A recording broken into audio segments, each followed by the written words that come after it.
Então, pessoal, boa tarde.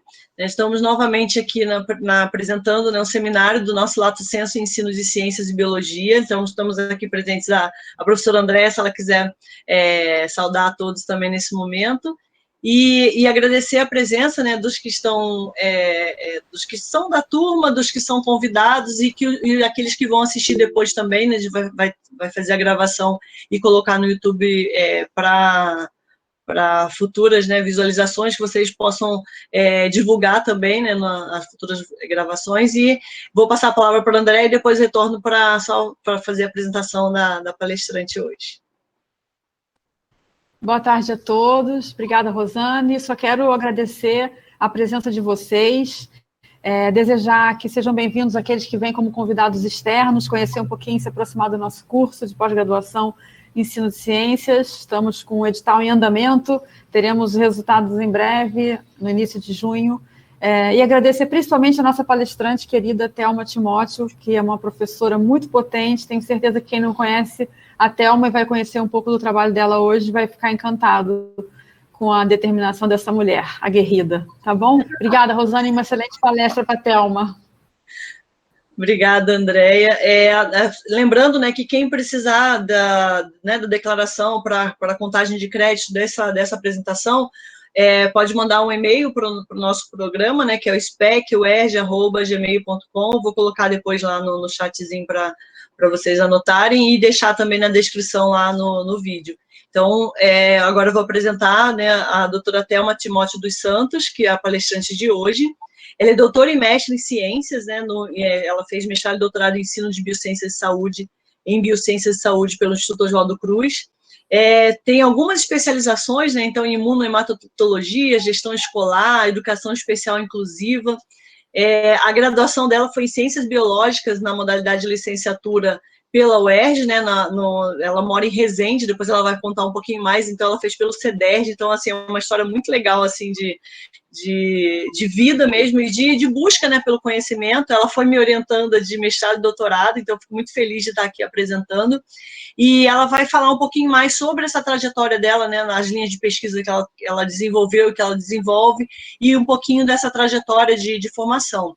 E aí eu vou pedir para quem quiser fazer perguntas, tirar dúvida, que coloque lá no chat e aí destaca, né, e a gente pode, ao final da apresentação, a gente faz a leitura dessa pergunta. E agora, né, pedir para todos desligarem, né, deixar só a professora Thelma com a câmera e o áudio ligado, e os demais com câmeras e áudios desligados. Então, muito obrigada a todos. Thelma, a palavra é sua. Obrigada, André. Obrigada, Rosane. Assim, eu fico até sem palavras para agradecer o convite de vocês, para estar aqui com os professores, né? Sejam aqueles que já estão atuando, aqueles que ainda estão em busca de atuar ou voltar a atuar na área da docência, né, da profissão professor. E hoje, eu gostaria, a primeira coisa de falar é que nós não estamos falando aqui para professores ou futuros professores, mas estamos conversando com os nossos pares, né? É muito bom quando nós somos convidados para falar com os professores, né, e não para eles, né? Então, aqui hoje, esse webinário não é uma receita de bolo, tampouco uma descrição de um caminho em que se espera que todos possam traçar ele, seja lá do ponto de vista pessoal ou das práticas que a gente vai levantar aqui, educativas, tão necessárias e urgentes para que a gente possa estar falando do ensino de ciências hoje. O título dessa discussão é Formação Docente e a pesquisa no ensino de ciências, possibilidades e desafios. Mas por que falar de pesquisa no ensino de ciências? Porque, infelizmente, quem é da área de ensino de ciências sabe que nós ainda lutamos muito para que as nossas ações de pesquisa sejam reconhecidas como pesquisa. Nós somos pesquisadores, né? Podemos ser docentes, seja na atuação da educação formal ou informal ou não formal, mas nós somos pesquisadores, nós fazemos pesquisa e escolhemos como objeto, como uma área, né, dentro das grandes áreas da CAPES, o ensino de ciências. E para que a gente possa estar falando de ensino de ciências, a pesquisa dentro desse macrocampo, é imprescindível a gente falar sobre a formação do docente. E hoje a gente vai ver aqui que a formação do docente não é somente aquela que a gente tem que fazer, ela seja das licenciaturas ou da formação continuada. Ela é constante, ela está impregnada na nossa ação. Não há ação docente sem uma formação continuada. E dentre toda essa discussão, a gente vai falar, claro, das possibilidades, porque aqui ninguém pensa só do lado utópico, mas claro que as utopias são necessárias, mas sempre com os pés no chão para falar também dos desafios. Deixa eu passar aqui. E não poderia, né, antes de tudo, deixar de falar sobre o centenário do nascimento do Paulo Freire, né, nosso patrono da educação brasileira, que embasa todo o nosso referencial de pesquisa que eu e a Rosane temos construído desde 2013. Né, toda a nossa prática de educação em saúde, educação ambiental e saúde, promoção da saúde, Paulo Freire ele embasou todas as nossas discussões.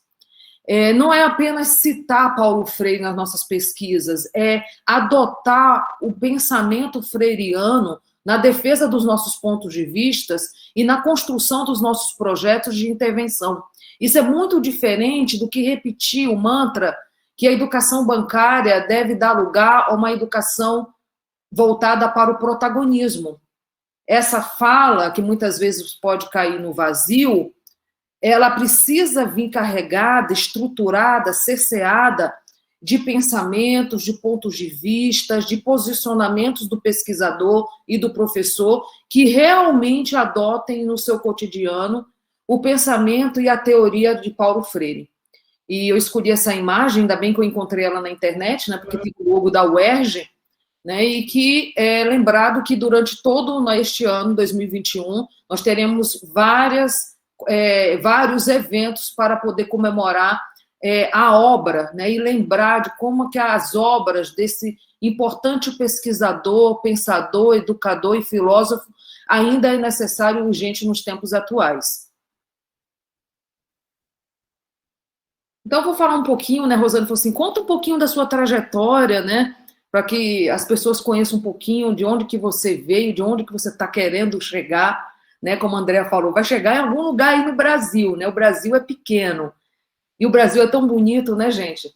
Eu comecei, a minha trajetória, ela foge da caixinha do esperado, né, para muitas pessoas, porque eu voltei a estudar com 28 anos, então eu ingressei no cursinho pré-vestibular social aqui da minha cidade, sou de Resende, estou falando aqui de Resende neste momento, e morando no interior, aqui nós temos apenas, na minha cidade, a UERJ, né, o campus da UERJ com os cursos de engenharia da produção. Na época, só tinha um curso de engenharia da produção com ênfase em mecânica ou com ênfase em química. Agora mudou um pouquinho, que eu vou falar um pouquinho para vocês sobre isso. Mas a única forma que eu tinha, né, naquela época, de adentrar no nível superior seria por meio das instituições públicas. E isso começou justamente também pelo cursinho pré-vestibular público. Então, eu ingressei aos 28 anos no cursinho pré-vestibular. Foi lá no cursinho pré-vestibular que eu conheci o consórcio CEDERJ, pela Fundação CCERJ, não sei se vocês conhecem, que é um consórcio das universidades estaduais e federais do estado do Rio de Janeiro, que ofertam um conjunto de cursos, desde as licenciaturas, tecnólogos e bacharel, para diferentes municípios por meio dos seus polos, visando sempre a educação semipresencial, tá? Então, assim, não é educação à distância, é educação semipresencial. E por meio deste cursinho pré-vestibular é que eu conheci o CEDERJ, que na minha época, né, lá em 2008, que eu estava no cursinho pré-vestibular, só tinha os cursos de pedagogia, matemática, e estava ainda entrando ciências biológicas e turismo, e foi quando eu escolhi ciências biológicas. Eu fiz o vestibular em 2008, adentrei na faculdade em 2009. E na época, o que foi legal, né, porque o polo era dentro da faculdade, da UERJ, do campus da UERJ aqui. Né? Então, para quem não conhece Resende, a UERJ fica aqui às margens da rodovia Via Dutra. Então, vivenciar isso que a gente estava falando aqui, um campus, né? Você está dentro de uma universidade, do campus da universidade, é muito importante. Ter acesso à biblioteca, ter acesso às pesquisas que são ali feitas. E eu fiquei de 2009 até 2012 na faculdade, tive a oportunidade de ser orientada pela professora Denise Godoy num projeto de microbiologia industrial e processos bioquímicos, onde eu fiz estágio interno complementar. Quem da UERJ conhece, né, essa iniciativa. Por esse projeto, eu acabei recebendo um prêmio. Quem é da UERJ sabe que tem uma premiação Fernandes Garbi Lima, né, eu ganhei como uma produção de material didático para os cursos da engenharia de produção, com ênfase em química.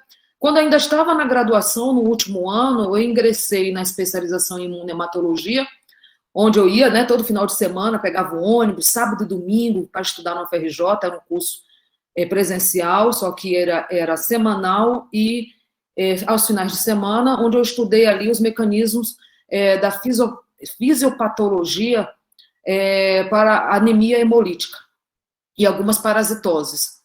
Ainda no último ano da faculdade, foi quando a Denise, ela me apresentou a Rosane, e foi muito importante, né, porque eu estava querendo fazer o mestrado. Eu sabia, desde sempre, que eu queria fazer mestrado e doutorado. Desde quando eu pisei na faculdade, eu entrei já pensando nisso. Né? Então, assim, não sei se é um pouco de loucura ou não, o que se chama isso, mas eu pegando alguns cadernos meus da faculdade, estava lá eu pesquisando já cursos de mestrado e doutorado, porque eu queria continuar. Eu falei assim, eu comecei nessa idade aos 29 anos, quando entrei à faculdade, e eu quero continuar estudando, porque é a minha oportunidade de mudar de vida. E aí, em 2013, adentro a Fiocruz, né, passo no processo seletivo da Fiocruz, começa, então, a minha caminhada com a Rosane, nas pesquisas que a gente escolheu o campo da educação em saúde, da promoção da saúde, que na época a gente se debruçamos para poder tentar compreender como que o ensino de ciências poderia contribuir para a discussão das doenças negligenciadas e emergenciais no Brasil. Né? Então, a gente fez uma série de pesquisas e de instrumentos para poder ir ao campo, que a gente buscou compreender e trazer algumas propostas. Mestrado é rápido, não tem como ficar inventando muita coisa. Termino o mestrado, já entro no doutorado, onde a gente agora se debruça apenas sobre os objetos Aedes aegypti e as suas arboviroses. Agora a gente tenta dar uma expandida, né, que a gente vai, com os resultados lá do mestrado, a gente começou a pensar em construir e reunir, né, por meio de discussões, referenciais teóricos e metodológicos para a educação e saúde. Né, então, nosso principal objetivo foi esse, objetivando, né, preencher as lacunas, que depois de muitas pesquisas, né, idas ao campo, discussão, publicação de trabalhos, a gente percebeu essa necessidade de estar trazendo, reunir, né, um conjunto de referenciais teóricos e também contribuir com a construção de alguns para a área da educação e promoção da saúde. Terminando tudo isso, né, eu me formei, voltei para a faculdade, fui fazer licenciatura em pedagogia, depois me especializei em gestão escolar e educação especial. Onde que eu atuo, né, profissionalmente? Porque a gente não pode só ficar estudando, né, a gente tem que trabalhar e atuar e produzir. Eu gosto muito de falar sobre isso, destacar, porque a minha primeiro contato com uma sala de aula foi, de fato, né, porque no estágio a gente é visitante ali, mas onde eu tinha uma responsabilidade ali com a sala de aula foi por meio do programa Mais Educação, em escolas municipais aqui de Resende. Então, foi ali no Mais Educação, em escolas de bairros periféricos, não centrais, que tem uma grande diferença nisso, que eu comecei, então, a fazer minha atuação docente, em oficinas de educação ambiental, de ciências, de literatura, quando a professora faltava, enfim, quem é da rede pública entende os hiatos e os desdobramentos que nós precisamos fazer. Quando eu estava no último ano da faculdade, eu ainda estava no programa Mais Educação, eu fui contratada como professora de educação básica, do 6º ao 9º ano, numa rede privada, do Sistema Anglo de Ensino, onde eu permaneci até o ano passado, e durante a minha caminhada lá nessa instituição, eu também fui promovida a coordenadora pedagógica, onde eu fiquei ora no ensino médio, responsável pela disciplina de biologia, mais voltado para a preparação para o vestibular, e no ensino fundamental do 6º ao 9º ano como coordenadora pedagógica. Atualmente, né, onde é que eu estou? O que eu tento fazer?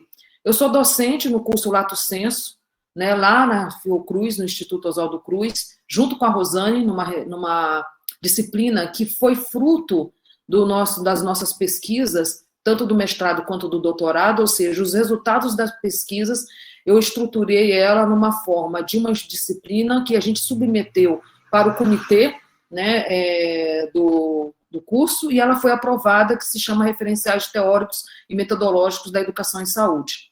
Também, atualmente, eu sou tutora no CEDERJ, e para mim foi uma honra retornar ao polo onde eu fiz a minha graduação, ou seja, eu me formei no Polo Resende, pelo consórcio CEDERJ, meu diploma da UERJ, e agora eu estou neste mesmo polo sendo tutora. E lá eu sou responsável pelas disciplinas de genética, evolução e instrumentação para o ensino de bioquímica e biologia celular. Também sou tutora no curso de especialização Ciência 10 na Federal do ABC Paulista, no campus São José dos Campos, onde o intuito desse curso ele é voltado para aprimorar a prática do professor que atua no ensino de ciências nas séries finais do ensino fundamental. Então, assim, toda a estrutura do curso, teórica e metodológica, é voltada para isso, para a gente discutir recursos didáticos, metodologias, a ação do professor, enfim, é um curso muito bom. E este ano eu tenho o prazer também de estar como docente substituta no Instituto Federal do Norte de Minas, no Campus Salinas, já pertinho da Bahia, onde eu estou nas graduações, né, agora não mais como tutora, agora sim como docente, nos cursos de licenciatura das ciências biológicas e nos bacharel de engenharia florestal e medicina veterinária. E também no terceiro ano do ensino médio técnico da agropecuária.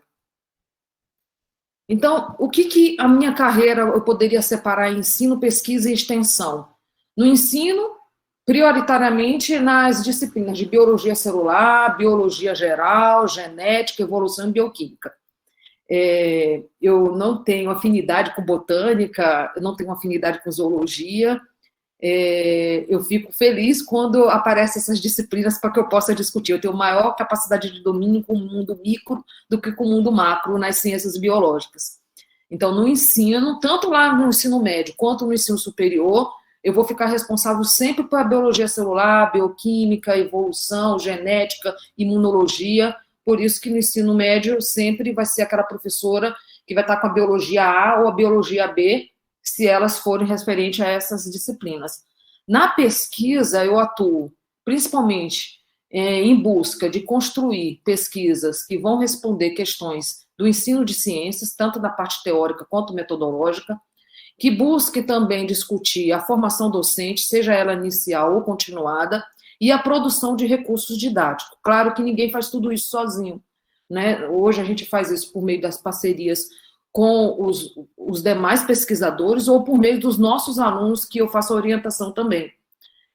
E a educação e promoção da saúde. Oriento alunos tanto na graduação de ciências biológicas quanto nas especializações, né, na Federal do ABC, como aqui também na Federal do ABC, não, desculpa, lá no Instituto Oswaldo Cruz, como também no Instituto Federal de Minas Gerais, no Campo Arcos.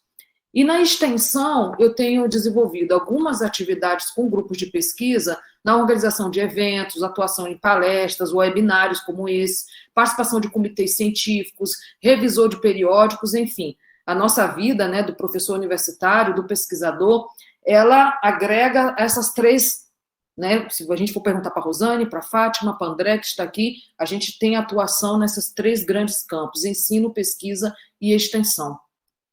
E aproveitando, né, a deixa, gostaria de convidar vocês para visitar o site da Fundação CCIERJ para conhecer um pouquinho mais dessa primeira Olimpíada de Ciência e Arte, que vai ocorrer de forma totalmente à distância, né, este ano 2021. No ano passado já teve um evento preparatório, que foi uma série de webinários que estão disponíveis no canal do YouTube, né, chamado Eureka CCIERJ, onde nós temos várias mesas redondas, inclusive da microbiologia, que eu fiz parte, e é bem interessante essa Olimpíada, porque ela é toda voltada para a interdisciplinaridade dos campos ciência e arte. Então, assim, a gente que atua como professor, convide os pares, divulguem, vá lá, visita, conheçam, porque a gente está produzindo as questões para as provas, né, para as etapas, com muito carinho. Então vamos lá. Por que falar de ensino de ciências, né?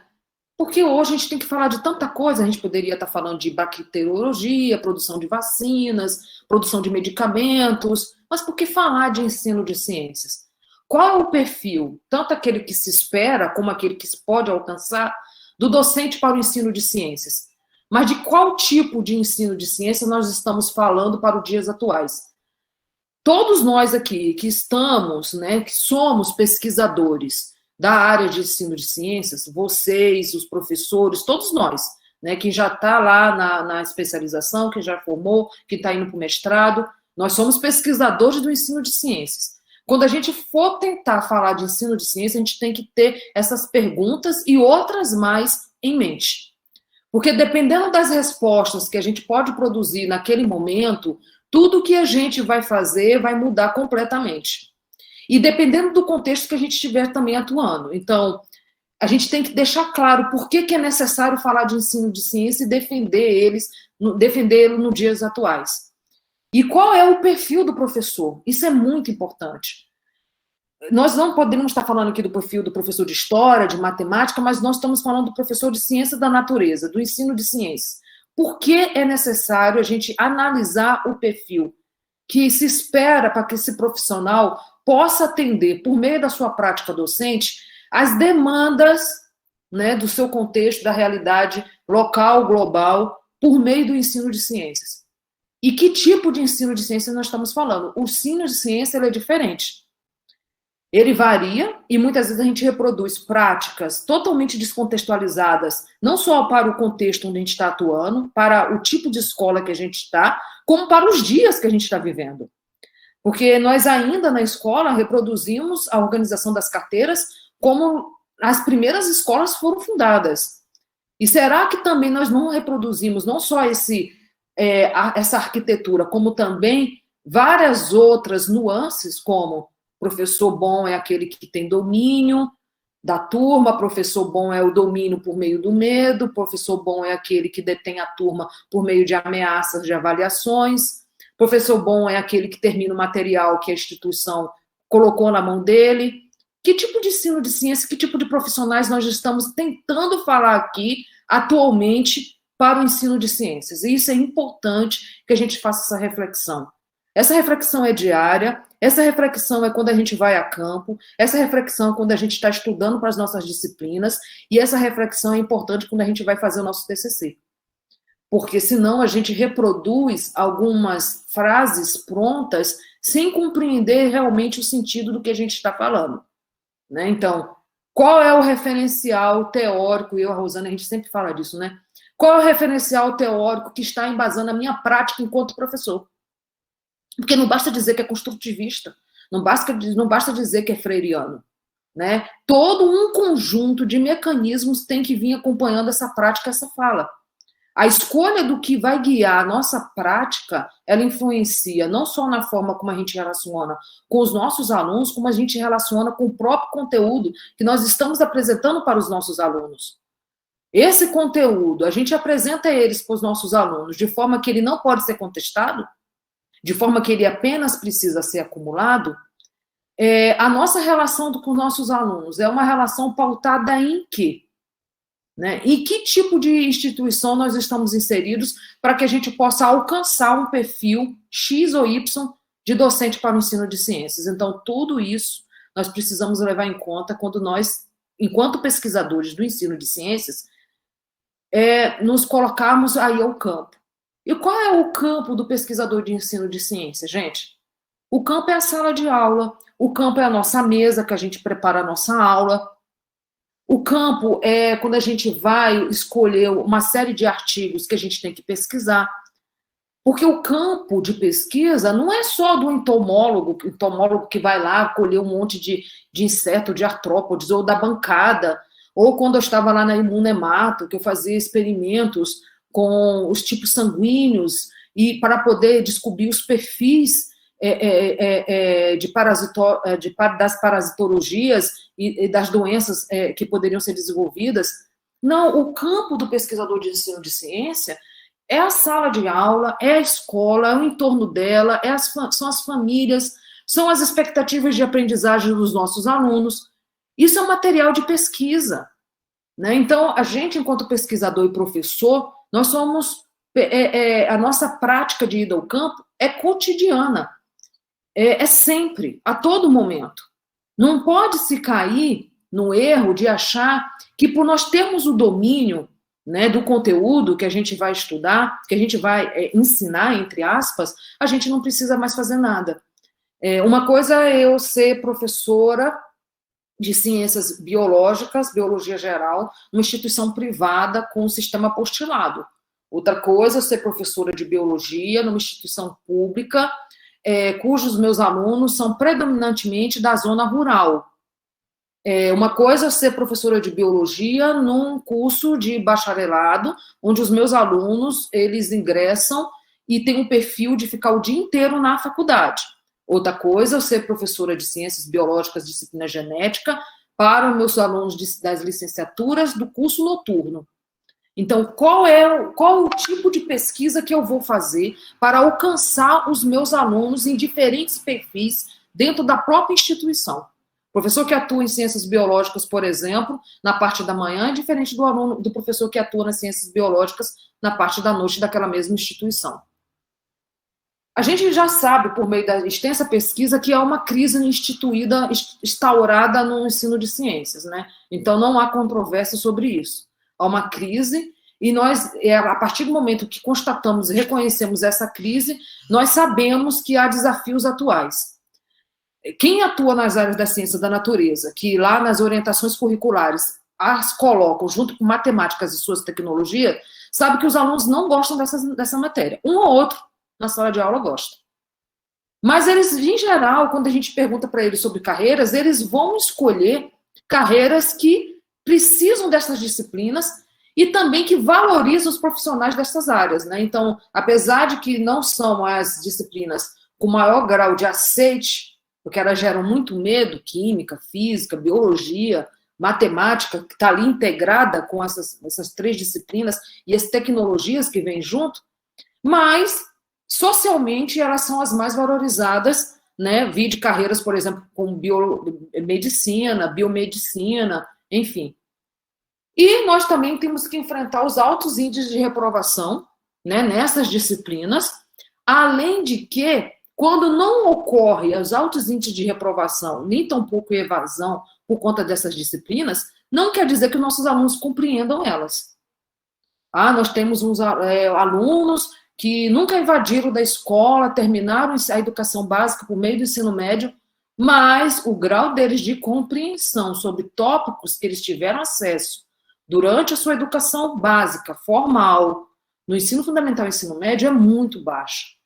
A gente pode chegar a essa conclusão pelas nossas próprias avaliações, que são instrumentos importantes para essa coleta de dados, pelas avaliações externas, que eu tenho minhas ressalvas quanto a elas, mas estão aí para a gente poder questionar o grau de entendimento dos nossos alunos frente às disciplinas da ciência da natureza, e também a compreensão de notícias, né, que circulam nas diferentes mídias dentro da área da ciência e biomedicina. Thomas Kuhn, um importante filósofo, ele fala sobre questões dos problemas como anomalias, né? E quando esses problemas eles se acumulam como as anomalias, é necessário para Thomas Kuhn uma mudança de paradigma, uma revolução científica.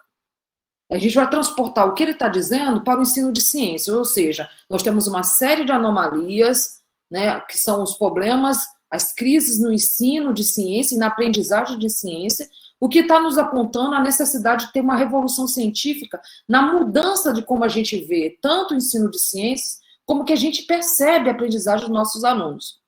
E ele fala que quando isso ocorre, isto é, quando os membros da profissão não podem mais esquivar-se das anomalias que subvertem a tradição existente da prática científica, então começamos investigações extraordinárias que finalmente conduzem a profissão a um novo conjunto de compromissos, a uma nova base para a prática da ciência. A humanidade ela foi feita de revoluções, né? Diferentes revoluções, desde a primeira revolução científica e tecnológica, que ela partiu da transição do processo de fabricação artesanal para fabril, A segunda revolução científica, que aí veio o advento do aço, ao desenvolvimento, a descoberta e a implementação da energia elétrica, o petróleo, a indústria química, os meios de transporte e comunicação, que levaram a novos processos de organização e formas de trabalho, de conduzir trabalho, né? Por exemplo, por Taylor e Ford. E a terceira revolução científica, que é aquela que nos trouxe, que a gente ainda está vivenciando, e ainda de forma bem expressiva, os seus resultados, que é por meio da microeletrônica, da cibernética, da biotecnologia, engenharia genética, fibra ótica ou chips. Ou seja, a humanidade ela vai avançando, vai mudando por meio das evoluções. E a gente não pode esquecer que o ensino de ciência ele acompanhou todas essas revoluções científicas. Ele foi também mudando conforme os anseios culturais, sociais, históricos das sociedades onde ele estava presente. Não foi de uma forma uniforme, mas acabou se expandindo para vários países, porque eles sentiram a necessidade de, por meio do ensino de ciência, se tornarem mais competitivos nessas diferentes revoluções científicas e tecnológicas. Apesar dessas revoluções tecnológicas, da microbiologia e da microeletrônica, Castel, de 2017, que é um importante livro que eu gosto muito dele, que é esse aqui, Sociedade em Rede, ele nos traz uma importante revolução, que é a revolução informacional. E quando o Castel ele começou essa conversa há muito tempo atrás, muitos contestaram que ele estava dizendo que a informação seria um novo capital, uma nova forma de capitalismo, uma modalidade do capitalismo.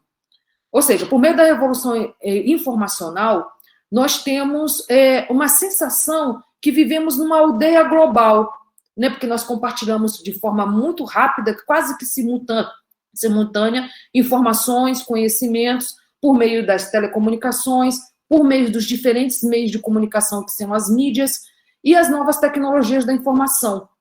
Contudo, entretanto, todavia, para Castel, essa aldeia global é uma mentira, é uma falácia, porque as grandes nações, né, quem manda no mundo, utiliza a informação como meio de capital para poder determinar os rumos da sociedade e, com isso, conseguir lucrar. Ou seja, a informação gera poder.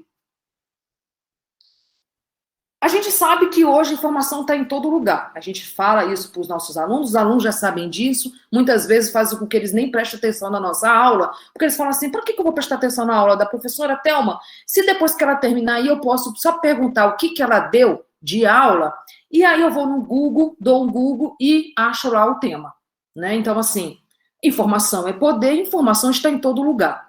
A gente vai discutir um pouquinho sobre isso agora. Vamos pensar num tema, alimentação dos seres vivos, ou em alguns livros, ou algumas modalidades ou séries, obtenção de energia, ou ainda, transformações da modalidade de energia. Vamos pensar que a gente esteja trabalhando com os tópicos de autotróficos e heterótrofos. E o subtópico em destaque seja a fotossíntese para o ensino fundamental 2.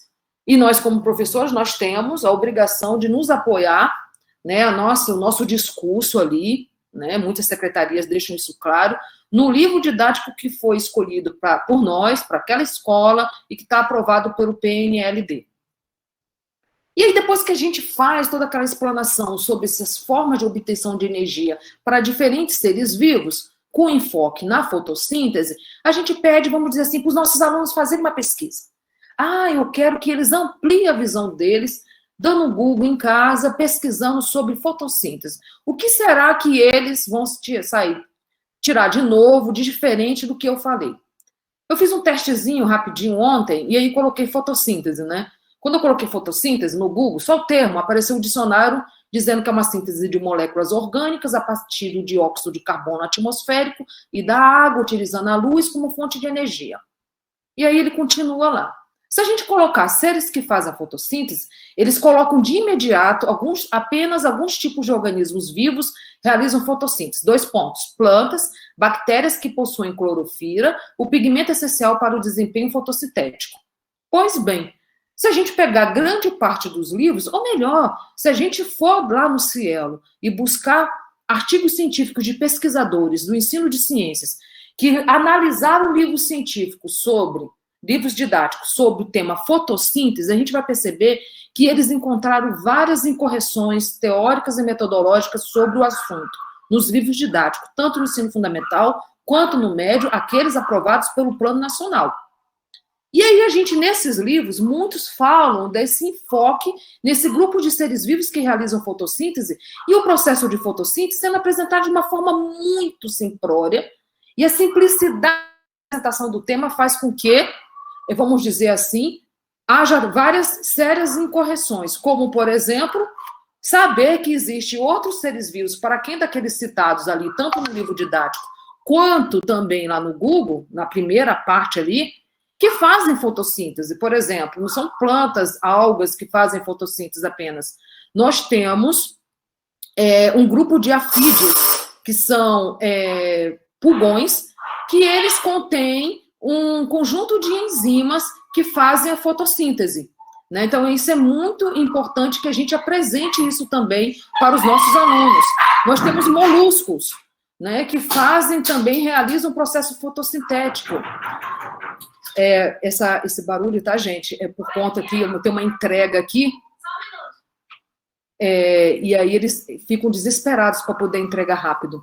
Minha filha já está atendendo, desculpa, tá, gente? Mas é o tal do home office. Então, mas os nossos alunos, quando a gente apresenta essas informações, eles ficam boquiabertos. Mas como assim nós temos, para além das plantas que fazem fotossíntese? Para Karl Popper, a ciência não é uma verdade absoluta. Uma teoria científica é válida até que se prove o contrário. Ou seja, na verdade, para que algo se constitua como científico, é aquilo que a gente busca por meio de novas investigações, não derrubar. Quando ela for derrubada, ela não é mais válida. E ele inaugurou o conceito da falseabilidade. Só que a gente não ensina isso para os nossos alunos no ensino de ciência. Eles acreditam na primeira informação, eles acreditam, tomam o livro didático como verdade absoluta, e eles não buscam contestar aquilo que está sendo apresentado como válido. Eles não buscam outros caminhos para poder, vamos dizer assim, compreender aquele tópico que está sendo apresentado. E aí ele fala sobre o exemplo dos cisnes, né? Que os cisnes são brancos até que todos os cisnes são brancos até que se encontre um único cisne preto. Por que é importante a gente fazer essa apresentação? Porque hoje, para Karl Popper, ele inaugurou uma discussão importante quando ele falou assim: a ciência não é uma religião, a ciência não é um dogma, a ciência precisa ser contestada. Hoje, basta que uma única notícia seja postada, uma única afirmação que seja postada, que ela se torna verdade. Ela é repetida à exaustão e todo mundo passa a confiar nela porque ela é confortável. Por exemplo, se a gente colocar fake news e Covid lá no Google acadêmico, a gente vai ver a quantidade de artigos que já foram produzidos e pesquisas se debruçando tanto no Brasil quanto no exterior para poder analisar esse fenômeno, né, da fake news, as notícias falsas e o Covid. Ou seja, é algo muito sério e que está levando a pandemia, a extensão de tempo para além do que a gente já estava imaginando. E por isso que algumas secretarias, né, elas têm, vamos dizer assim, se debruçado em informar os cidadãos sobre essa questão das fake news. Por exemplo, o aplicativo do coronavírus do SUS. Só que para o próprio aplicativo já tem uma fake news, que fala que esse aplicativo vai roubar os dados bancários, e as pessoas ficam com receio de instalar. Ou seja, cada vez que se tenta ainda enfrentar essas notícias falsas, se produz cerca de 10. Em contrapartida, aqueles que tentam enfrentar e usam suas mídias sociais para poder contestar essas notícias falsas têm sofrido ataques. Isso tem sido constante. Alguns até mesmo têm mudado do país, né, após receberem várias ofensas e até ameaças de morte. Mas por que é tão difícil a gente convencer as pessoas que isso é uma fake news? Por que é tão difícil as pessoas acreditarem na ciência e não uma notícia no WhatsApp? Principalmente pelos estudos da psicologia que falam sobre o viés da confirmação, a dissonância cognitiva e o raciocínio motivado. Ou seja, enquanto pesquisadores do ensino de ciência, a gente tem que entender que as pessoas, elas tendem a valorizar a experiência vivida, no lugar de uma narrativa, por exemplo, técnica, teórica, metodológica. Dizer que construir uma casa, por exemplo, sem que ela seja indicada a sua construção por um engenheiro, Para muitas pessoas não levam isso a sério, mas dizer que construir uma casa sem o suporte de um engenheiro pode levar à morte, ou levou à morte de uma família inteira, inclusive de um bebezinho, as pessoas vão acreditar mais na experiência vivida. Para os professores de ciências, então, o que a gente tem que estar pensando na nossa ação? Quem faz ciência? Hoje, atualmente, a gente discute isso dentro da nossa sala de aula, como é que a ciência é produzida, né? O que é dado, o que é informação, o que é conhecimento, o que são saberes científicos, o que são saberes escolares e os saberes comuns, quais os processos que validam o saber como saber científico. Por que a minha experiência vivida ela é válida, ela é bem-vinda na discussão, mas ela não pode servir para poder dizer que aquilo ocorre na totalidade. Então, isso são desafios hoje que a gente, como pesquisadores, precisamos estar atentos. Então, a escola, quando ela lança a mão, ela se predispõe a estar tocando nesses temas, ela vai dar prioridade para a criticidade no lugar do adestramento. E muitas vezes a gente incorre no erro de dizer assim, os nossos alunos são sujeitos críticos, e a gente escuta assim, mas aquele fulano ali não deixa dar aula, ele é rebelde. Sujeito crítico não é rebelde, mas desde que essa criticidade ela venha embasada e não seja apenas uma contestação vazia. Isso vale para os nossos alunos, isso vale para os nossos pares. E a gente também tem que se perguntar qual é a base que a gente usa como professores e enquanto alunos, né, e os nossos alunos, para poder fundamentar os nossos argumentos. O que os nossos alunos estão usando para fundamentar os seus argumentos nas nossas avaliações? E será que nós acreditamos de fato na ciência? Ou nós fazemos de conta? Ou nós já toleramos porque nós somos formados em alguma área das ciências? Porque nós temos casos assim, de pessoas que não acreditam na ciência, não acreditam nas teorias, ou ainda colocam as teorias como teorias no senso comum, são como ideias vagas e não como uma teoria científica validada por um longo processo de comprovação por meio do método. E é importante a gente ter isso em mente, porque dados não são informações, informações não são conhecimento. Compreender é diferente de acumular. Opa.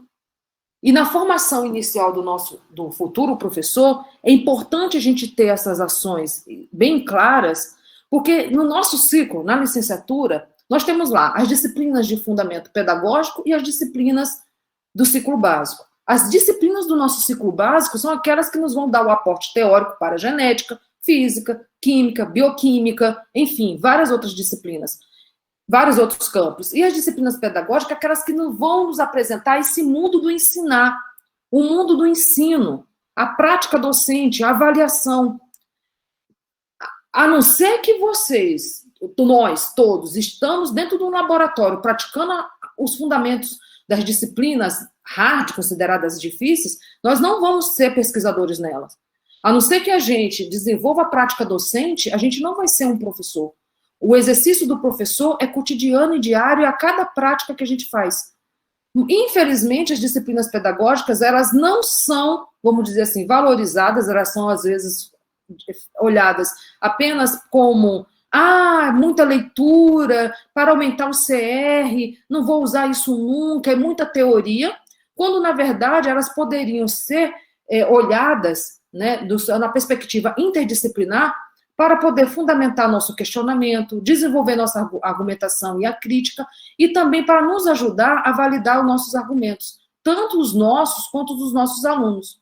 E lembrando, professores, futuros professores e pesquisadores, que tudo isso que nós estamos falando aqui, ela está submetida a políticas públicas, e uma delas é a Base Nacional Comum Curricular.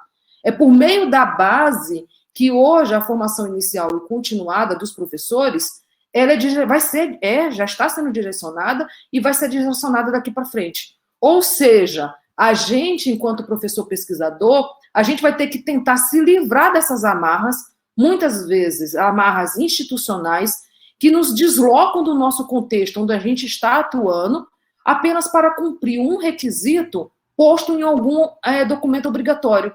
Quando, na verdade, a nossa vivência, a nossa experiência vai nos sinalizar que a nossa prática docente, para aquele contexto, tem que ser diferente.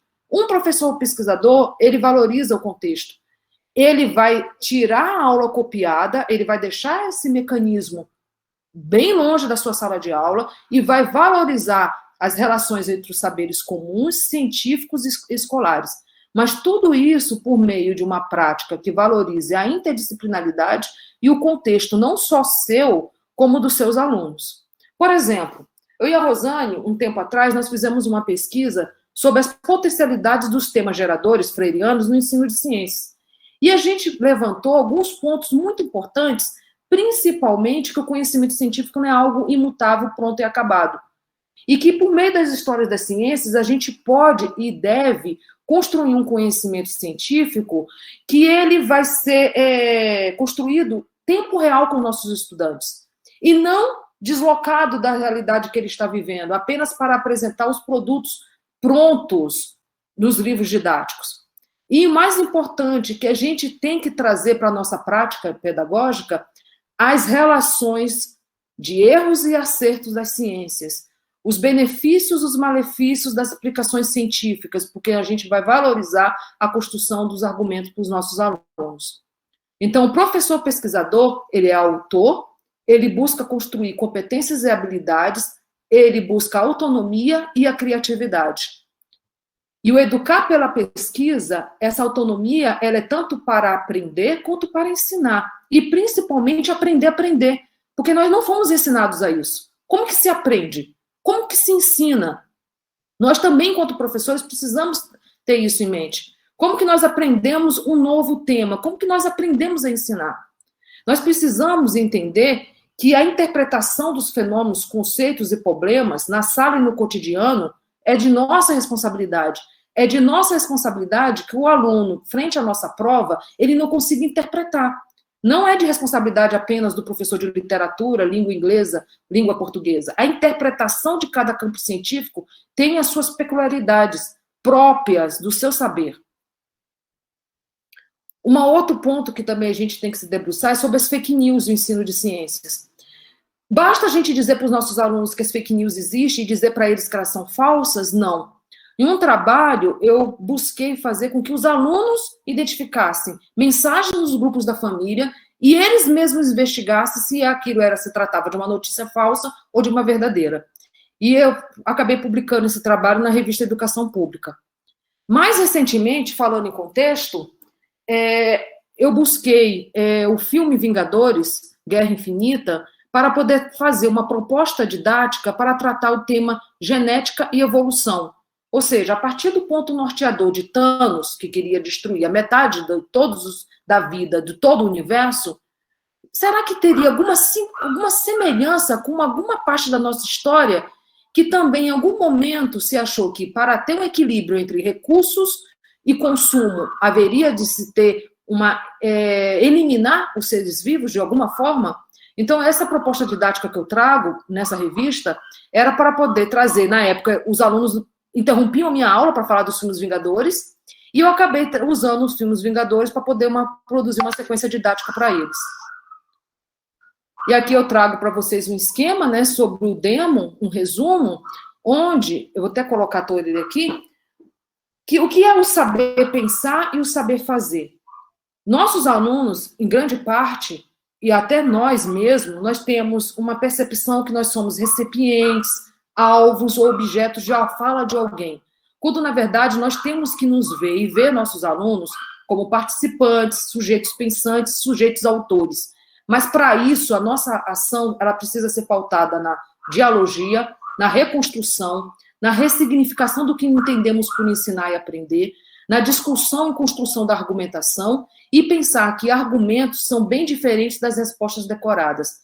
A argumentação é uma construção inteligente de um pensamento a partir de dados, informações e conhecimento. E eu indico para vocês também que a gente busque, enquanto pesquisadores de ciência, conhecer um pouco sobre o Arco de Mequerês, que ele aponta a realidade dos sujeitos como ponto de partida para as nossas ações didáticos pedagógicas. Ou seja, a realidade é que ela vai apresentar temas geradores, ela vai apresentar os problemas, e a partir dessas realidades, e a partir desses problemas, a gente vai teorizar. A gente não teoriza a partir do livro didático, A gente não problematiza a partir apenas dos exercícios apresentados nas apostilas. São os nossos alunos, são a nossa observação que trazem esses problemas para que a gente busque soluções conjuntas e aí sim se busca aplicar a realidade. Então, para finalizar, o que nós precisamos, enquanto professores pesquisadores do campo de ensino de ciências, ter em mente? Que a nossa formação ela tem que ser sólida nas disciplinas pedagógicas. As disciplinas pedagógicas como sociologia, filosofia da educação, cultura, elas são importantes, práticas de ensino, metodologias, elas são importantes para a nossa área de ensino de ciência. A nossa experiência e vivência na educação básica e superior é imprescindível para que a gente possa ter o nosso lugar de fala. Né? Cada um temos um lugar de fala. Mas para que o nosso lugar de fala, enquanto professores da área de ensino de ciências, seja ainda mais fundamentada, essa experiência, essa diversidade, ela precisa ser compartilhada. E, principalmente, pessoal, o que nos ajuda muito a construir nosso perfil de pesquisador, de contestador, de busca contínua do conhecimento, é a participação de grupos de pesquisa. Sejam eles dentro da instituição que a gente se formou inicialmente, ou que a gente busca a nossa prática de formação continuada. Então, é importante a participação, buscar ler artigos, participar dos eventos, porque a gente vai criar um novo olhar e desenvolver uma habilidade diferente de ensino do que nos foi ensinado. Porque a gente recebeu uma educação bancária. E como mudar isso? Por meio desse treinamento, desse novo olhar. Eu gostaria de agradecer aqui, não só a Andréia, como a Rosane novamente, a UERJ, que foi o berço da minha formação inicial, né, e continuada, porque a UERJ, tudo que produz, a gente sempre está atento, como a vocês que estão aqui hoje. Vocês merecem aplausos, porque em tempo de pandemia estão aqui buscando um conhecimento para melhorar a ação de vocês dentro da sala de aula. E isso é imprescindível para todos nós. Então, parabéns. Vocês enfrentam rotinas, vocês enfrentam carga horária pesada na educação básica, muitos de vocês são pais, mães, tios, filhos, né, irmãos, sobrinhos, e mesmo no tempo de uma pandemia, tiraram um pouquinho de tempo para estar aqui com a gente hoje. Muito obrigada a todos vocês, e desculpa aí se eu avancei um pouquinho do tempo. Não, tá ótimo, Thea, muito obrigada. Foi ótimo, assim, a apresentação, eu estava ali nos bastidores, assim, falando com a Fátima, assim, como é bom ver você, né, ouvir você e ver todas as leituras, assim, mostrar o exemplo mesmo de como as leituras, como as discussões que você tem acumulado, essa experiência que você tem acumulado, traz essa leitura de mundo, e é isso que a gente quer que os nossos alunos tenham, né, que a leitura de mundo envolve leitura de todas né, todos os textos, todos os autores, e dali você tirar a sua própria interpretação. Então, assim, agradeço pela sua apresentação, né, eu espero que tenham gostado também, assim, as pessoas estão colocando ali no chat, elogiando que trajetória maravilhosa e tal, e realmente é inspirador, assim, quando você falou, né, a idade que você começou que você conseguiu buscar para começar a estudar. Às vezes eu tenho uma aluna que está fazendo doutorado, né, a Maiara, ela fez 26 agora, ai, nossa, eu já estou tão velha, não sei o que, eu falei, tadinha, 26 anos, né? Toda a idade. E nunca é tarde, então, assim, né, você buscar conhecimento, aprender, nunca a gente tem que estar sempre mesmo buscando, né? Então, eu vou levantar algumas, né, até pelo horário também, para a gente poder buscar algumas questões aqui, que eu até coloquei ali no chat, que quando você falou sobre a questão como as informações estão disponíveis, né, e como que as pessoas pegam pela zona de conforto mesmo. Então, a primeira informação que está disponível, ou então aquela informação que se repete sem nenhuma criticidade, e isso a escola também traz isso para a gente, né? Então, como é que a gente, na escola, se comporta, né? Tanto como professor, quando nós somos alunos, assim. Então, você vai lá, recebe aquela informação, e depois tira a nota, acabou, você não lembra mais daquilo, não leva nada para a sua vida. Né? Então, essa forma, né, de currículo, que é difícil quebrar, né, e é a nossa tentativa no nosso lato sensu, no nosso programa no mestrado, a academia, né, nós como pesquisadores em ensino de ciências, a nossa tentativa é essa, trazer como é que a gente facilita que a informação chegue e que as pessoas sejam críticas a ela.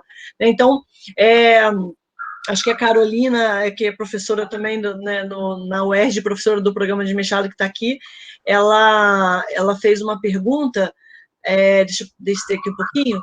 Então, assim, falando, né, como professor, como é que pode mostrar o conhecimento científico, né, de uma forma não dogmática, né, então, assim, né, como é que a gente facilita como que essa informação vai chegar, né, mas, ao mesmo tempo, mostrando que é um conhecimento que tem que ser, né, sólido, que ele pode ser, que ele foi construído, ele não é né, que foi de uma hora para outra, né, como é que a gente pode fazer essa informação chegar na escola, né, eu acho que Ótima pergunta, Carolina. Tudo bem, prazer em te conhecer, mesmo assim, por chat, a gente conhece as pessoas por chat, né? Prazer em conhecer, obrigada pela presença. Ótima pergunta, porque a Carolina, ela fala assim, sobre a questão, como a gente pode mostrar que os conhecimentos científicos não são dogmáticos? Tem porque eu me debrucei muito na filosofia das ciências para poder discutir essa questão da educação em saúde. E tem um filósofo, Feyerabend, esqueci como se pronuncia o nome dele. Ele é um anarquista, ele é considerado um anarquista, porque ele é contra o método, né? Contra o método científico.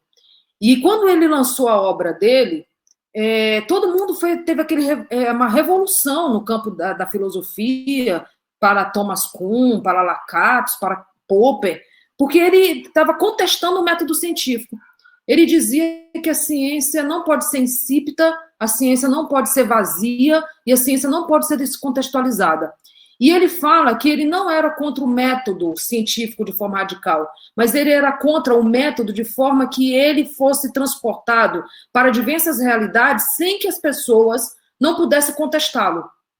A ciência precisa ser apresentada como algo feito por seres humanos, propensa a falhas, né? Por isso a gente precisa apresentar nas nossas discussões na sala de aula, os erros e os acertos das ciências, porque não é só de glória que vive a ciência, né? Então, assim, a gente pode defender a ciência ao mesmo tempo que a gente aponta as falhas. A gente pode fazer isso. A gente pode e deve mostrar para os nossos alunos que a gente precisa ter uma posição que até Freire, né? Ele fala que a gente precisa ter uma posição rebelde frente ao que nos é apresentado. Como que não apresentar a ciência como forma dogmática? Por exemplo, como a gente vê as nossas aulas práticas dentro da nossa escola? Nós, enquanto professores, nós apresentamos as aulas práticas como um roteiro pronto, cujo resultado a gente já falou com os nossos alunos, ou a gente apresenta as aulas práticas para os nossos alunos como meios de investigação? A gente tem medo que o experimento dê errado, ou a gente vê o erro como uma possibilidade de investigação para um outro fenômeno que ali surgiu naquele momento. Vou contar um exemplo para vocês. Eu estava num curso de formação em São Paulo, onde um grupo de professoras, elas estavam narrando a sua dificuldade, professoras de ensino fundamental 1, narrando a sua dificuldade para ensinar ciências, já que o curso de pedagogia não as capacitava em todos os tópicos de ciências. E elas estavam narrando que uma delas, que elas tinham que apresentar o tópico fotossíntese. E no livro didático estava bem claro para as crianças de 3 anos. As plantas que recebem luz solar crescem. E as plantas que não recebem luz solar não crescem. Então, o que ela fez? Ela pegou o grãozinho de feijão, colocou no algodão, colocou um dentro do armário e o outro lá na janela. Foi para o final de semana, acho que a escola teve um recesso de 15 dias. Quando elas voltaram, o feijão da janela tinha crescido ótimo. Luz solar, a professora apontou lá. Luz, tá vendo a luz? Aqui o livro didático, o nosso experimento, está mostrando que a fotossíntese depende de luz. Ela falou que quando ela abriu, ela contando, gente, quando abriu o armário, a planta estava enorme dentro do armário, do feijão. E as crianças atrás dela. E ela não sabia o que fazer. Ela disse que viu aquelas crianças e ela já tinha tanto batido na tecla que luz solar, que era necessário, que essa planta no escuro cresceu. Ela pegou a tesoura que estava no armário e cortou a planta.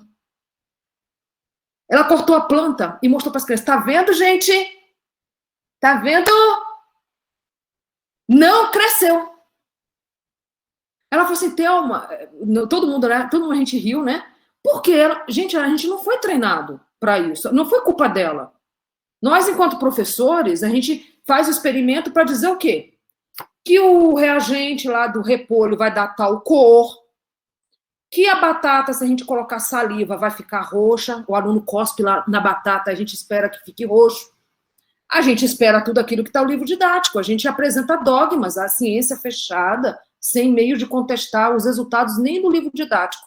Quantas vezes, quando a gente tá na escola, e a gente levantou, alguém já pode ter tido a experiência não, de contestar o professor sobre aquilo, porque escutou um documentário, um tio falou, não, o livro didático que está certo, meu filho, isso aqui que está certo.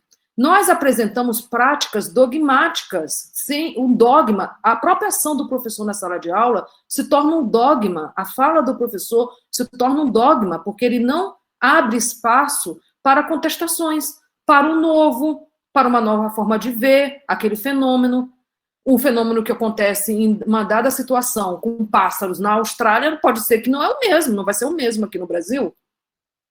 A reserva florestal que tem aqui, ou um pequeno pasto com um ninho de pássaros, pode não reproduzir aquele mesmo fenômeno que tem em outro local. Então, não sei se eu estou respondendo a pergunta da Carol, porque eu também estou sem óculos, não consigo enxergar nada do que ele escreveu. Né? Não, a gente responde sim. Conhecimentos científicos não são dogmáticos a partir da gente dar o exemplo da nossa própria prática. Os experimentos científicos é para mostrar que existem resultados não esperados. E a ciência, a própria penicilina, foi descoberta, entre aspas, assim, né, por um acidente, entre aspas, né, dentro do laboratório. Tantos outros. Tem um livro didático, um livro que eu gosto muito, que eu até, depois da leitura, eu gosto de livros assim, pequenos, esse livro, O Gene, né, a Andressa acaba de... Esse livro, depois que eu fiz a leitura dele, que eu não sei como eu consegui ler esse livro, que me inspirou a fazer a ação do filme Os Vingadores, né, pegar o filme Vingadores, porque eu vi muita narrativa de o gene, mas é mais história, do ponto de vista social, sobre a genética, o impacto da genética, do que saber que DNA e as suas 4 bases nitrogenadas. Então, assim, a gente sai da casinha um pouquinho, né, para poder pensar em outras formas de falar de ciências. Eu não sei se deixa eu ver aqui se a Carol me respondeu. Entendeu, Carol? Então, assim, é nesse sentido da gente pensar como que a gente apresenta o conhecimento científico com a nossa fala cercada de verdades, apenas preocupada em transferir esses conhecimentos para os nossos alunos. Não foi, eu acho que foi legal o seu exemplo, assim, porque quem nunca, né, passou por uma situação dessa, assim, tanto por insegurança mesmo de formação, quanto essa ideia de que o professor ele é infalível, ele não tem, ele tem que estar com tudo montado, né, a aula tem que estar naquele formato, e a expectativa, né, do aluno, de pai de aluno, então você tem toda uma sociedade que leva você como professor, né, na sua formação e na sua prática docente, a ter essa ideia de que tem que estar tudo montado, que a ciência vem prontinha, e aí você coloca aquele monte de data no quadro, olha, no ano 1800 e tal foi descoberto tal coisa, 1800 e tal foi outra, né, lá foi a penicilina, foi a lâmpada, e aí você vem, né, com uma narrativa de fatos históricos, e aí, né, os grandes cientistas, né, então, e aí, toda a construção da ciência não é mostrada, né, então, e aí você acaba reproduzindo isso na sala de aula. Então, acho que eu acho que é um desafio, né? Hoje, com toda a tecnologia que está disponível, todas as informações disponíveis, como é que a gente faz essa atravessa essa barreira, né? Como é que a gente passa por isso, e o que dá um certo alívio, assim, também, como professor, de que você é um mediador, você está ali fazendo um diálogo, né? Se você não precisa estar com todas as fichinhas amarelas na mão, assim, para ficar lendo e fazendo cola, né? Então, a gente pode, ao longo do tempo, assim, perceber que cada aula é uma reflexão diferente, cada grupo, né, é um contexto diferente. Então, acho que foi um ótimo exemplo, adorei, eu fiquei desesperado, tanto pela professora, como que ela, né, a angústia dela, né, em não conseguir resolver, e ela os alunos ali. Rosana, você lembrou de um ponto importante, ela justificou com isso, ela falou assim, como que esses alunos vão chegar em casa e vão dizer que eu menti? Eu ensinei um negócio na apostila, e agora a professora não sabe. Mãe, pai, a professora ensinou tudo errado, que a planta cresceu. Assim, não vai perder o emprego. Muito bom, muito bom. Então, deixa eu só... mais alguém quer fazer alguma pergunta para a gente? Eu acho que já está no horário, né, para encerrar. André, se quiser falar também um pouquinho. Eu queria falar rapidamente, adorei essa fala, Thelma. Foi muito, assim, eu aprendi muito, ao mesmo tempo a gente até ri e se diverte, e adorei também as suas produções, esse trabalho seu com o filme Vingadores. Enquanto você apresentava, eu já postei aquilo para minha aluna, que está fazendo um trabalho comigo com o filme, porque a gente está vibrando com essa coisa de pegar esses filmes que são sensacionais. Sim. E trazer para o ensino. Nossos alunos amam isso, né? Adoram. Então, e muitas vezes eles querem conversar com a gente na aula, né? Sobre isso. Não, para tudo, porque agora eu vou dar aula. Pode ser uma aula, né? Eu acredito muito nisso. Eu sei que você acredita nisso. Aula. E a gente, como professor de biologia, todo mundo aqui, né? Não sei se tem físicos, químicos aqui também, mas o professor de biologia, ele tem um desafio no terceiro ano do ensino médio, que é da genética, evolução e ecologia. Né? E você, por meio de um projeto de desenvolver uma sequência didática composta por vários planos de aula, você pode abordar essas 3 grandes áreas numa sequência didática. Isso. E aí você vai estar discutindo. Quando eu fiz um outro trabalho que a gente apresentou, são todos trabalhos que eu apresentei com a Rosane no Unifoa, também foi com um tema gerador sobre o canal Manual do Mundo. Os alunos, toda a minha aula de física, falava comigo sobre algum experimento do Manual do Mundo. E aí a gente começou a analisar, né, as questões científicas por trás desses canais. Foi bem bacana, porque eles poderiam falar à vontade. A gente transformou as aulas de física tanto na reprodução de alguns experimentos, como na discussão com outros temas, como da química.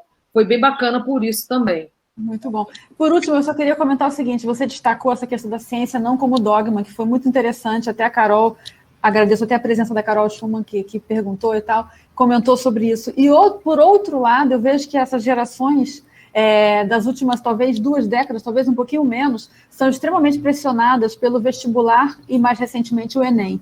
E é uma coisa assustadora, que, para mim, como professora, eu acho desanimador a gente se preocupar tanto com o currículo, com aquilo que tem que ser apresentado em sala de aula, tem que ser cumprido, do que como está vivenciando, está dialogando com os alunos, ou está levando os alunos para experiências diferentes, ou fora da escola, ou dentro, ou em feiras culturais. E isso é tão forte que muitos professores que a gente forma hoje na UERJ, você também que é professora de licenciatura, vê que alguns alunos nossos entram nessa coisa... Formatação. Isso, então eu gostei muito dessa fala. Tocou num ponto importante, André, porque como eu atuei na iniciativa privada, numa escola que buscava formar competir para o vestibular, então o ensino médio foi uma época mais triste da minha vida, não pelos alunos, mas assim, justamente por isso, porque você tem uma pressão de treinar para que o aluno consiga acertar a maior quantidade possível de questões no Enem. É isso aí. Né? Então, o próprio aluno, ele já vem formatado. Quando você começa, por exemplo, vai falar alguma coisa de projeto, o aluno, você vai dar tal conteúdo, professora, porque o Enem vai cair isso, tá? Como que diz, isso é irresponsável. Você está querendo trazer projeto aqui para dentro da sala de aula e não sabe que eu tenho que passar no Enem? Né? Então, assim, até você mostrar para ele que ele vai aprender por meio daquilo que você está muito mais até do que ele ficar tentando decorar, porque não adianta o Enem hoje, se você não compreender, você não responde. Não adianta saber que o DNA é isso, isso e aquilo. Se você não souber analisar as questões e fazer a interdisciplinaridade com a química orgânica, que está tão forte, né? O Enem, a biologia, a química orgânica, não adianta, não vai responder. Tem que compreender de fato, tem que gostar. E aí acontece que muitas vezes a nota mais baixa na escola é das ciências da natureza. Porque os alunos, eles acreditam que só decorar o livro Amabis e Marto vai ser suficiente para eles. Não vai ser. Eles precisam compreender, eles precisam ver a aplicação disso na sala de aula.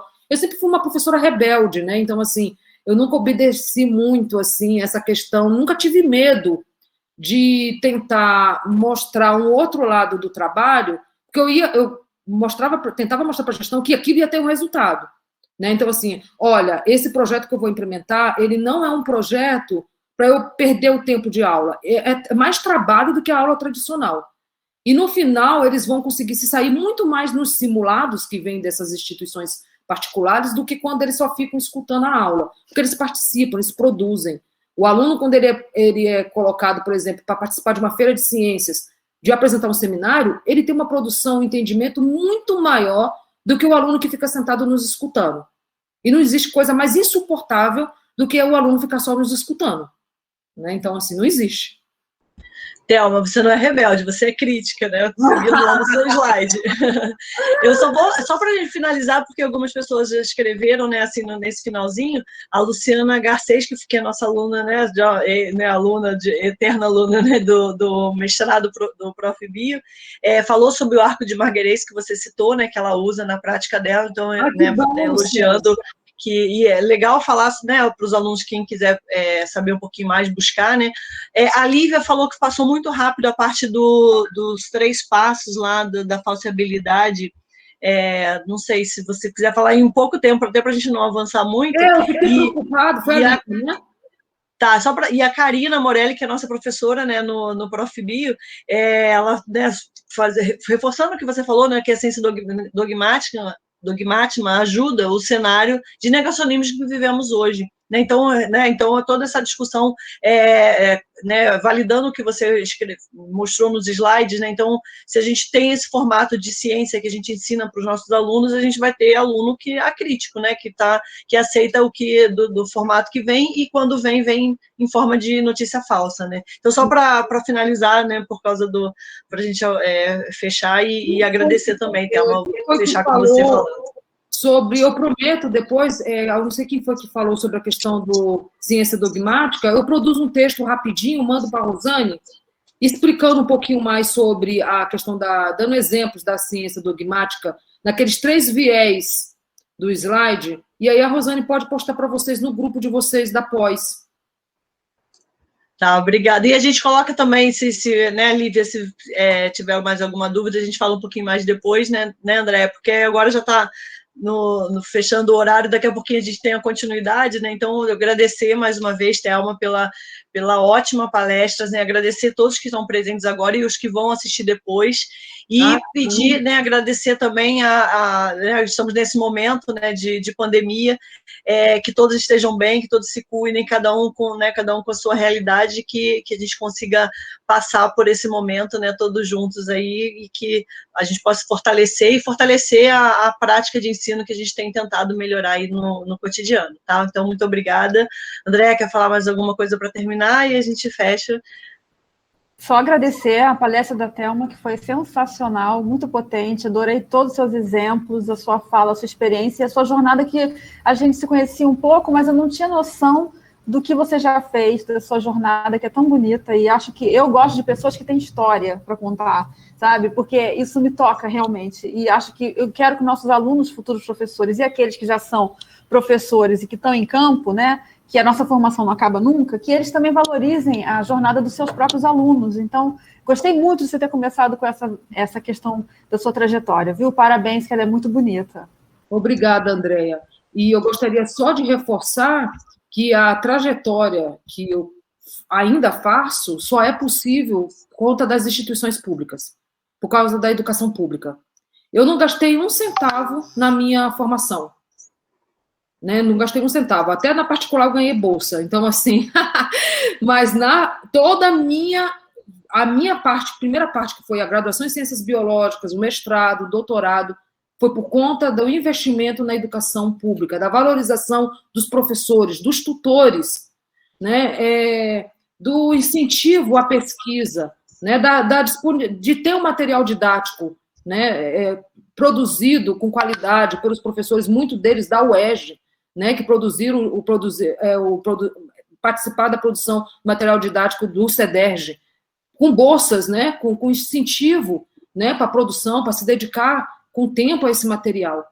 Se a gente atua, seja uma educação básica privada ou pública, a gente precisa lutar pela existência das nossas instituições de pesquisa e de ensino, pelas nossas políticas públicas de acesso. Eu não estaria aqui hoje se não tivesse as políticas públicas para expansão de acesso ao ensino superior, desde o cursinho pré-vestibular social. com 29 anos. Eu, com 28 anos, eu dou risada falando isso, eu colocava currículo, gente, no Habib's e não me aceitavam, nem me chamavam nem para entrevista de emprego. Então, assim, por meio da educação, você muda a sua vida, você muda a vida da sua família, completamente. É a Thelma antes do CEDERJ e a Thelma depois da Fiocruz. Né? Então, assim, é importante que a gente defenda a educação. Tá? Acabou, passou da hora da gente, até mesmo com os nossos, passar a mão na cabeça de quem, dentro do grupo da educação, valoriza políticas de desmonte, políticas que não valorizam o professor, que culpam o professor pela tragédia que nós estamos vivendo. Os professores, nós, vocês, não somos culpados de nada. Nós precisamos mais ainda de incentivo.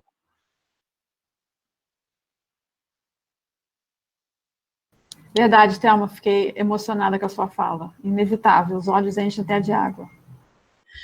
Obrigada, pessoal. Então, vamos encerrando agora. Obrigada, Isabela Marçal, que fez a gravação. Obrigada, Thelma. Obrigada, Andréia. E estamos encerrados aqui na nossa apresentação. Tchau, tchau, gente.